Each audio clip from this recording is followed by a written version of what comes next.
What's going on, guys? Carlos here. Today I want to talk about a coaching cue that has helped me get better at alternating 360s with my mace. So, an alternating 360, let's demonstrate exactly what that is before we start talking about it. Alternating 360 is you're going to come here on this launch position, you're going to go from left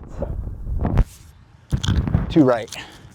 This is just an alternating 360. Now there's a couple of variations that you can do with this, but this is pretty much just a very vanilla version of it.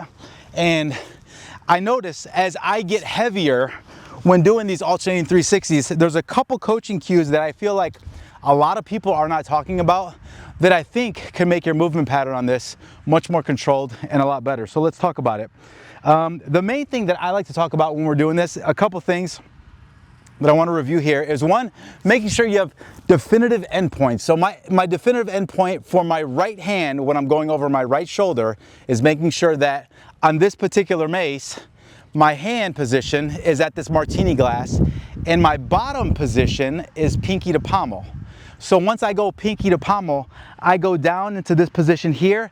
I am also pushing the martini glass down and I'm also pulling the pommel up. So what I'm doing is I'm creating tension in the upper part of my back as I'm performing this movement. So as you're finding those definitive landmarks and you're pushing down on that martini glass and you're pulling up with this pommel, you're creating tension in the upper portion of your back on each side.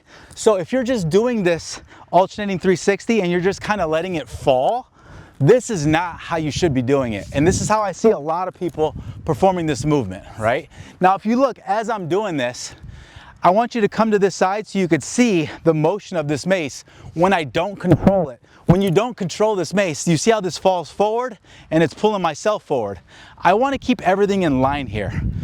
So as I'm doing this 360, what I want you to pay attention to as you're doing this is not only your landmarks, right? All of your definitive start and stop points, but I also want you to pay attention to where this pommel is going because it determines where the head of this mace goes. As I do a 360, look at this bottom hand. If I keep this bottom hand close to me, what it does is it forces this mace to fall where I need it to fall and not fall in front of me. I'm going to show it to you one more time. Pay attention to the pommel. I keep it close to my body. I keep it close to my body and it stays right where I need it. Watch how sloppy it gets when I don't keep it close to my body. Do you see the trajectory of the mace? Now, this is a very lightweight right now, no big deal, but as you start getting heavier, you want to be able to understand and predict where this weight is going to show up. So as I do this, I keep everything close. My hand here is at the martini glass. That's one definitive point. Pinky goes to pommel. I go down. I spread that apart.